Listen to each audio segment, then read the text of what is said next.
Horor audiobook karya tunanetra. Dengan menekan tombol subscribe, berarti saudara telah menunjukkan kepedulian saudara kepada seorang tunanetra. Silakan mendengarkan audiobook ini. Namun maaf, audiobook ini tidaklah sebagus yang saudara duga. Maklum, audiobook ini hanyalah karya seorang tunanetra. Lepas waktu asar, tanah pemakaman desa Pulau Padang ramai didatangi oleh orang-orang yang ikut menyaksikan pemakaman Rara Juwita. Rara Juwita, seorang gadis manis, ditemukan oleh ibunya tadi pagi tergantung kaku di sebatang pohon cempedak di belakang rumahnya. Keadaan pemakaman ini tidak begitu istimewa, juga tidak terlalu ramai para pengunjung yang datang. Namun nampak husuk sekali, di sana sini terdengar seduk-sedan. Apalagi ketika jenazah almarhumah dimasukkan ke dalam lahat, terdengar jeritan histeris dari orang tua almarhumah.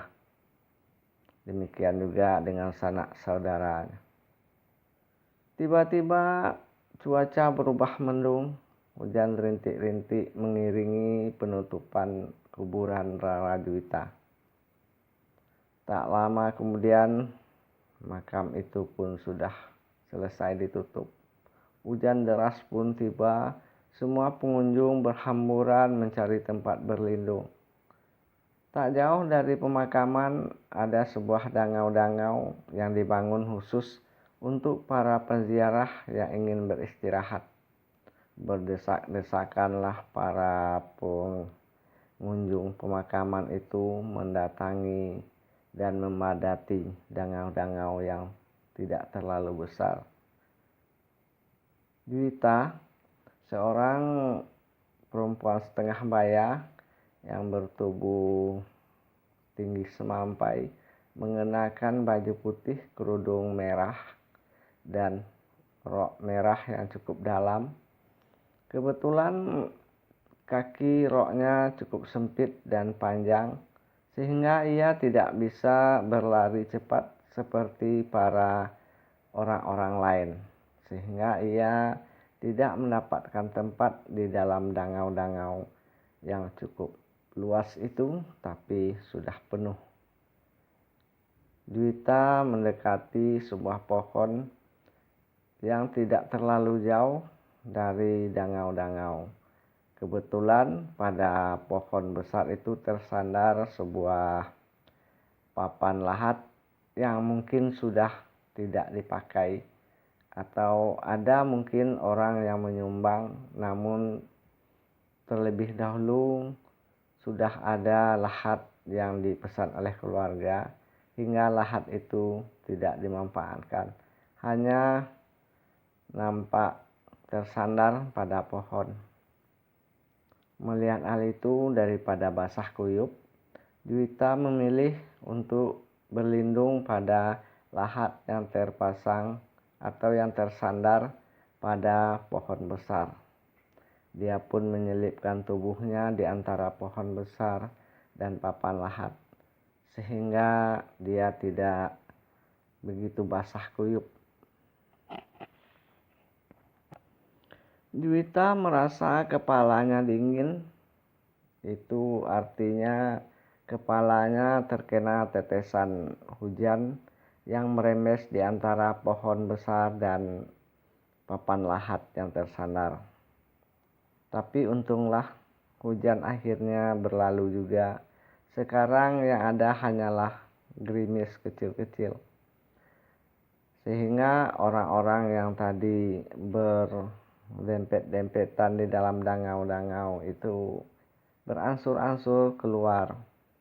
Melihat hal itu, Juwita pun melepaskan dirinya dari kepitan papan lahat dan pohon besar. Ia berdiri di samping papan lahat menghadap kepada arah orang-orang yang sedang keluar dari dangau-dangau. Anwar yang melihat Juwita berdiri di samping pohon besar itu menjerit histeris. Ketika orang-orang yang lain kaget melihat Anwar histeris, mereka memandang kepada Juwita. Mereka melihat baju Juwita penuh darah, matanya berdarah, hidungnya berdarah, pipinya berlumuran darah. Begitu juga dengan tangan dan bajunya. Membuat orang-orang yang tadi berjalan berlahan keluar dari dangau-dangau menjadi gaduh dan berhamburan. Tidak tentu arah kemana tujuan, yang jelas mereka ingin menjauhkan diri dari tempat ini. Juwita heran, apakah gerangan yang terjadi? Dia bingung, dia melihat ke belakang, tetapi yang dilihatnya hanyalah papan lahat. Oh, mungkin orang ini takut kepada papan ini, katanya. Ia pun coba berlari, menyusul orang-orang yang berlarian menuju pintu gerbang arah keluar makam. Tapi dia tidak bisa berlari kencang seperti orang-orang, karena roknya sempit, panjang lagi. Maka ia berlari secepat yang ia bisa, namun ia hanya seperti berjalan santai saja. Dia memanggil-manggil orang yang berlarian, ada 1-2 yang dia kenal, bahkan lebih, maklum mereka semua sekampung. Tetapi tidak ada satupun yang mau berhenti. Juwita berusaha mempercepat jalannya sambil mengangkat rok. Namun setiba di simpang pemakaman akan memasuki jalan kampung, dia tidak melihat satu orang pun, tetapi ada 2 buah motor yang mesinnya masih hidup yang tergeletak di pinggir jalan. Di sana ada beberapa buah terompah. Juwita jadi bingung. Tapi karena hari sudah sore, Juwita tidak memikirkan itu. Dia terus berjalan. Kebetulan di depan sana ada sebuah warung Pak Musa. Juwita mendekati warung itu, mudah-mudahan maksudnya dapatlah ia berteduh dari gerimis sebelum pulang ke rumahnya. Maklum suasana sudah agak mulai gelap. Warung itu nampak sepi-sepi, pintunya hanya terbuka setengah. Juwita menjulurkan kepala ke dalam. Tetapi ketika dia melihat Pak Musa menengok kepadanya, Pak Musa histeris kabur ke belakang, menabrak pintu belakang, pintu dapurnya, dan kabur entah kemana. Juwita terpelongo. Dia mendengar sebuah mobil parkir di depannya. Ketika pintu mobil tertutup, dia membalikkan tubuh, tapi tak jauh di depannya dilihatnya sebuah mobil ambulan sudah berhenti. Kebetulan supir mobil itu si Anton, entah ada keperluan apa di warung Pak Musa. Ia keluar dari mobil ingin membeli kebutuhannya. Anton hampir saja memasuki serambi warung Pak Musa. Ketika Juwita membalikkan tubuhnya berhadapan dengan Anton, Anton histeris. Anton melompat. Juwita kaget. Ia memalingkan tubuhnya ke belakang. Ia menduga-duga Anton melihat sesuatu yang menakutkan di belakangnya. Ia mendengar suara bergedebuk. Dibalikkannya lagi tubuhnya. Dia melihat Anton sudah tersungkur di samping ambulannya. Oh, mungkin Anton tadi lari terlalu kencang nubur ambulan, katanya. Dia kasihan melihat Antonnya agak pening. Dia mendekati Anton. "Darah," kata Anton. histeris. Anton pun berlari tancap gas. Dia mungkin tidak melihat sana sini. Tepat pada beberapa detik kemudian terdengar tubrukan. Ternyata Anton sudah menubruk sepeda ontel yang didayung oleh Pak Ibrahim, yang kebetulan sedang membawa banyak bebek. Mereka berdua terjungkal, bergedebuk. Kemudian terdengar suara bebek berkuak-kuak. Menjadi riuhlah suasana simpang pekuburan itu sore ini. Namun Juwita menjadi bingung sendiri, apakah gerangan yang terjadi. Maka dia dalam keraguannya beransur-ansur mendekati Anton dan Pak Ibrahim yang masih tergeletak pening, dikelilingi oleh bebek-bebek yang tadi lepas dari gendongan Pak Ibrahim. Setelah hampir dekat, Juwita tambah kaget lagi karena kedua orang itu sekarang sama-sama kabur meninggalkannya. Darah, mereka histeris sekali. Juwita tambah bingung. Akhirnya Juwita memutuskan untuk pulang saja, apalagi hari sudah hampir maghrib. Dia menelusuri jalan kampung. Tak jauh lagi dari situ dia akan mendapatkan rumahnya. Namun tiba-tiba petir terdengar menyala di langit. Juwita kaget, takut. Dia melompat ke pinggir. Maksudnya ingin berlindung menjelang petir itu reda. Dia takut kalau ada petir susulan. Dia mendekati rumah Anwar. Dia mengetok pintu. Pintu terbuka. Anwar membuka pintu, melihat ke muka. Di halaman muka dilihatnya Juwita berdiri tepat di mukanya, dengan wajah merah berdarah, mata berdarah, hidung berdarah. Dari mulut yang tenganga melihat Anwar histeris juga berdarah, bajunya belepotan darah. Anwar tidak tahan, tadi dia sudah kabur, sekarang dia tidak mau tunggu lagi. Ia pun melompat ke pintu belakang. Dia tahu di belakang itu ada comberan, tapi Anwar tidak peduli. Dia nampaknya lebih bahagia berguling-gulingan di comberan seperti sekarang ini, bergulat dengan kangkung-kangkung yang sangat subur. 2-3 kali putaran dia bergulat, barulah ia dapat berdiri. Ketika melihat ke belakang, dilihatnya Juwita telah berdiri di pintu belakang rumahnya. Ia pun tidak lagi bisa menahan diri, terus tancap gas. Tapi tiba-tiba dia berhenti melihat seekor kerbau cuek saja di mukanya. Kerbau itu tidak mau maju, juga tidak mundur. Akhirnya Anwar membelokkan diri ke arah kanan, terus tancap gas lagi menuju rumah Pak Haji. Kebetulan di situ Pak Haji Harun tinggal. Pak, buka pintu. Pak Haji yang kebetulan waktu itu sudah beruduk menjadi kaget. Rencananya Pak Haji ingin berangkat ke masjid untuk menunaikan sholat maghrib.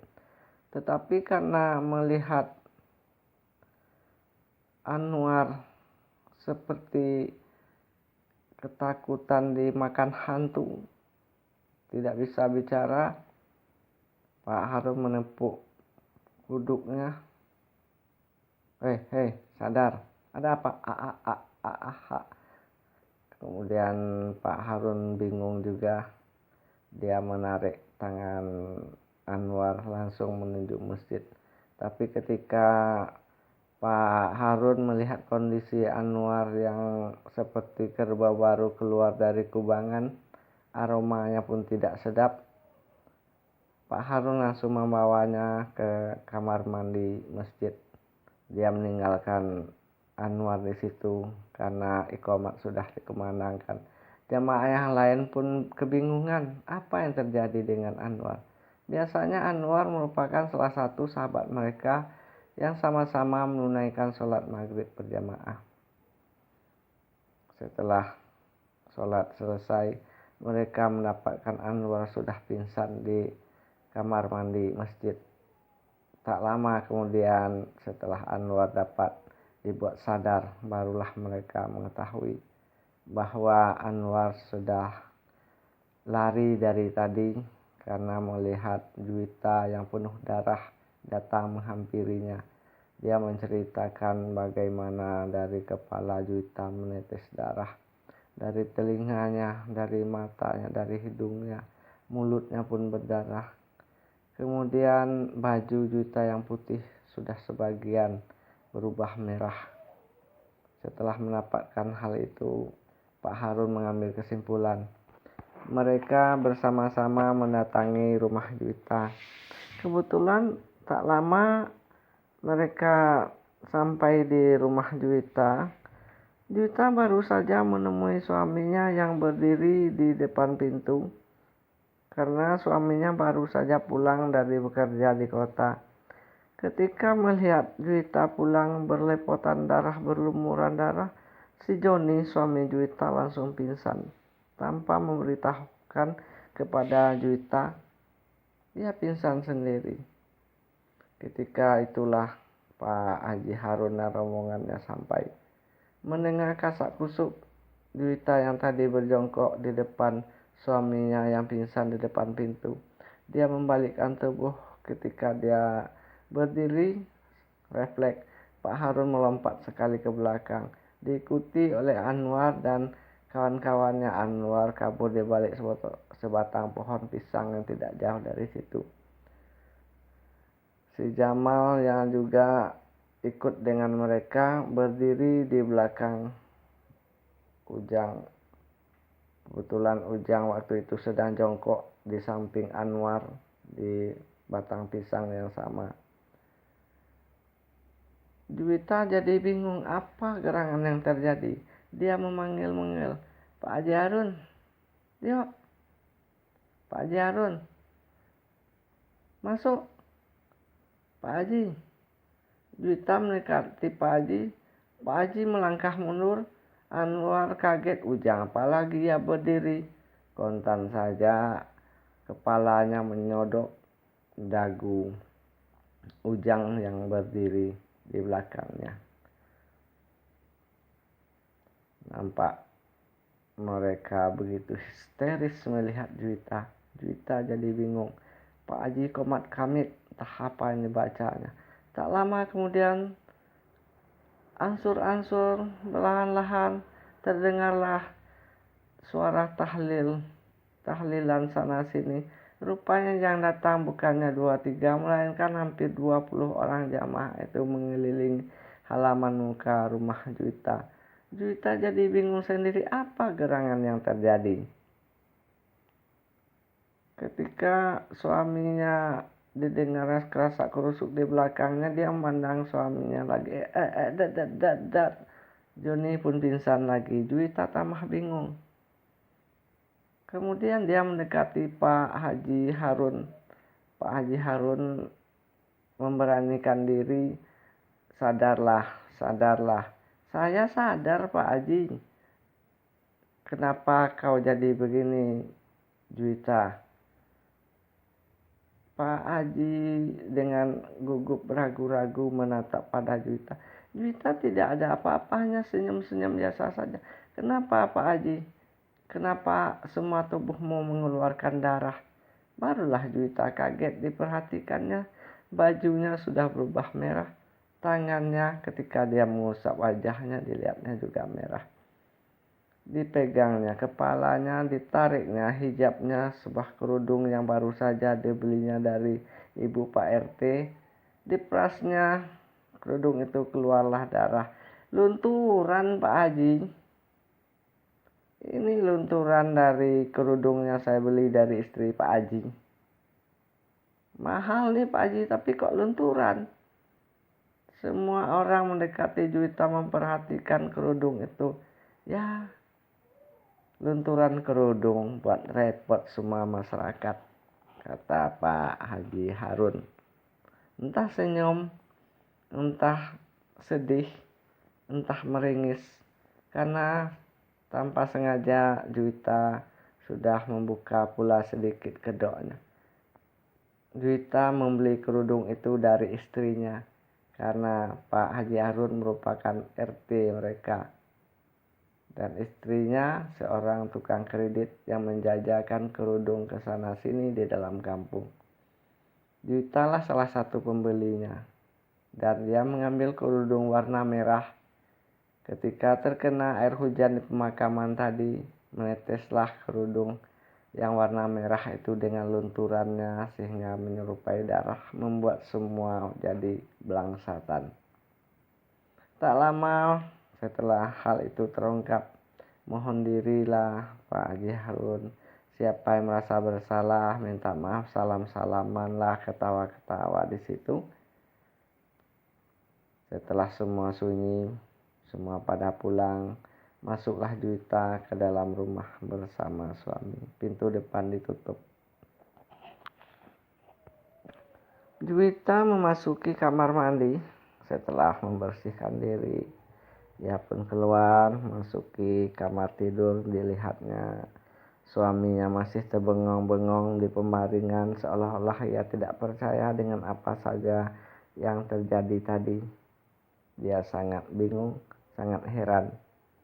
Tetapi dia juga tidak bisa untuk menyanggah bahwa semua itu nyata terjadi. Ada apa mas? Dah siap mandinya dek? Sudah. Mas sudah mandi? Belum nih. Nah pergi mandi. Mumpung belum malam sekali. Iya dek. Mas ke sumur dulu. Sambil menyamar sebuah handuk, Joni pun meninggalkan istrinya di dalam kamar. Tak lama Joni memasuki kamar mandi. Dibukanya bajunya. Semua pakaian terkupas, dimasukkan pakaian itu ke dalam ember yang berada di sudut kamar mandi. Kemudian disiram dengan air, diinjak-injaknya agar rata maksudnya. Joni berhenti. Dia menggerak-gerakkan hidungnya. Wajahnya pucat. Ketika memandang kakinya, dia melihat kakinya berwarna merah. Air yang di dalam ember tadi, yang merupakan air sumur biasa, sekarang berubah merah, berubah darah. Joni kaku, tidak bisa bergerak. Gedebuk, Joni jatuh. Suara gedebuk ini didengar oleh Juwita dari dalam kamar. Juwita mendatangi Joni ke kamar mandi. Dia mengetuk-ngetuk kamar mandi, tapi tidak ada suara. Pintu kamar mandi pun tidak terbuka. Setelah lama mengetuk-ngetuk, Juwita pun merasa sangsi juga. Takut-takut terjadi sesuatu hal dengan suaminya. Dia mendorong paksa, pintu kamar mandi nggak terbuka. Terkejutlah Juwita melihat suaminya tergeletak pingsan di dalam kamar mandi.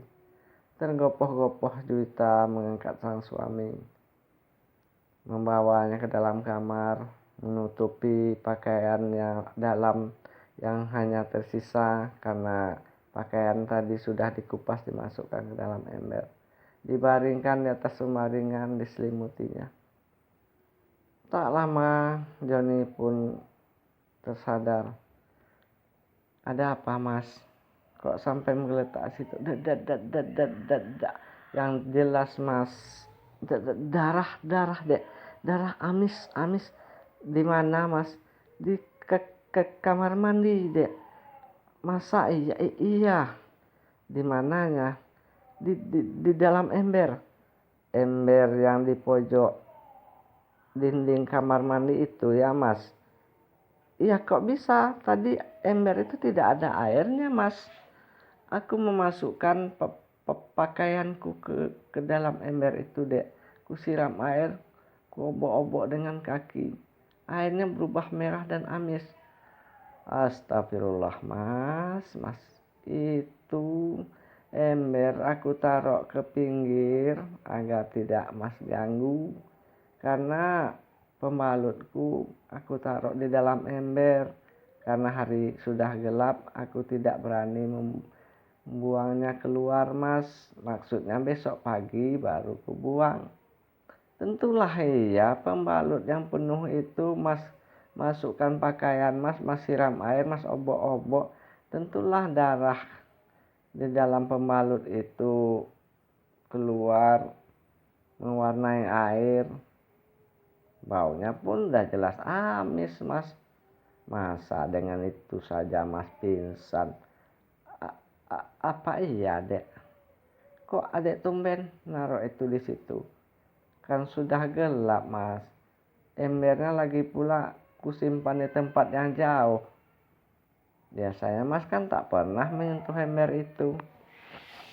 Iya dek, tapi aku mau meletakkan pakaianku ke dalam ember itu. Ya sudahlah mas, perbanyak istighfar mas, sabar, tenangkan hati. Tak lama tampaklah mereka sudah asik dengan perbincangan mereka. Joni pun yang tadi terbaring sudah duduk, sudah mengenakan selembar sarung dan sebuah singlet. Joni merasa pahanya pedih. Mungkin waktu pingsan tadi jatuh entah menimpa benda tajam apa. Setelah diperiksanya paha itu ada sedikit goresan mengeluarkan darah. Dia berjalan menuju bufet yang terletak di ruang tamu rumahnya. Dia mengambil maksudnya obat luka. Dia masih ingat obat luka itu diletakkannya sebelum berangkat ke kota kemarin di laci lemari pakaian. Maka ia kembali ke dalam kamar. Dia membuka laci pakaian yang tempat ada gantungannya. Dia obrak-abriknya perlahan mencari-cari obat luka. Tetapi ketika dia melihat ke dalam lemari, di bawah gantungan baju yang bersusun-susun, dilihatnya sebuah bungkusan. Diraba-rabanya keras, ada jari-jari di situ. Bungkusannya kain putih. Ketika dia membawa kain putih itu keluar, ternyata tidak terlalu panjang, kurang 1 meter. Dibawanya ke samping pembaringan, diletakkannya di atas lantai, dicoba buka pelan-pelan. Joni histeris kabur meninggalkan rumahnya. Kaki. Entah kemana perginya Joni. Tapi tak lama kemudian terdengarlah gaduh di rumah Pak Daud yang tidak begitu jauh dari rumah Joni. Pak Daud, buka pintu. Buka pintu, ternyata muncullah Pak Daud bersama istrinya. Ada apa John? Di rumahku ada kaki orang Pak. Ya. Apa John? Ada kaki orang dibungkuskan putih Pak. Pak Daud bingung, istrinya pun pucat. Anak-anak Pak Daud menggidik, bulu kuduk mereka, bulu tangan mereka berdiri seolah-olah bagaikan buah cempedak. Berpikir sebentar, Pak Daud menyuruh istrinya memanggil tetangga, tapi istrinya tidak berani. Terpaksa Pak Daud datang ke rumah Pak Asmuni, kemudian ke rumah Pak Anto. Nampak ramai juga, akhirnya sama-samalah mereka mengunjungi rumah Joni. Setelah dibuka pintunya, masuklah mereka ke dalam. Mereka menemui kamar, tapi di pintu kamar dilihatnya Juwita sudah memegang bungkusan putih yang hanya kira-kira kurang dari 1 meter. Ada apa Pak? Kaki mana? Tuh, yang Mas pijak kan kaki, kata Juwita. Yang dalam itu yang di tanganmu, Dek. Ini. Juwita membuka kaki bungkusan tuh di atas lantai. Semua orang menjerit histeris. Ada yang menutup muka, ada yang lari. Ada apa ya Pak Daud, Pak Asmuni? Kaki siapa? Ini kaki palsu mendiang ayah. Aku simpan di sana, tidak ada yang merawat. Aku bawa ke sini kemarin. Tapi Mas Joni tidak tahu. Mana tahu nanti ada orang yang membutuhkan, bisa aku berikan. Kaki palsu, Dek. Lah, masa kaki orang, Mas? Kalau kaki orang Adek buat di sini, orangnya jalan pakai apa? Iya ya, Dek. Wah, Nak Joni bikin heboh. Mohon maaf Pak Daud, Pak Asmuni, dan saudara sekaliannya. Saya memang tidak sengaja mengeluarkan bungkusan itu, Pak. Saya tidak tahu. Saya kaget. Maaf ya, Pak. Semuanya tertawa. Lain kali perhatikan dulu ya, Nak John. Iya, Pak. Nampak mereka meninggalkan rumah Joni. Gaduh sebentar, lalu lama-lama berangsur tenang kembali. Ketika Joni menatap wajah Juwita, Juwita hanya tersenyum manis sekali sambil mencibir. Mas, kok Mas jadi begini sih? Apa yang Mas lakukan di kota sehingga Mas jadi seperti ini? Aku sering nonton film horor di kota, Dek. Boleh sih, boleh Mas nonton. Tapi carilah tontonan yang tidak akan merusak diri kita sendiri. Iya, Dek. Sekian. Cerpen ini ditulis oleh Geoffrey.